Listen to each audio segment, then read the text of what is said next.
To enable or disable AirDrop in iPhone 17 Pro, first of all we'll need to open the settings on our device. Next step is to enter General Options, and from here we'll be able to find the AirDrop. Now you can select it, and from here to turn it off you need to activate Receiving Off.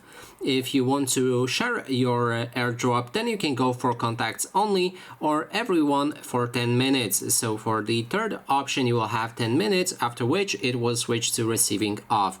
And additionally with that, you'll be able to access AirDrop by swiping down from the top right corner of the screen, and then in those icons right here we should be able to find it. If you cannot see it, click on a plus button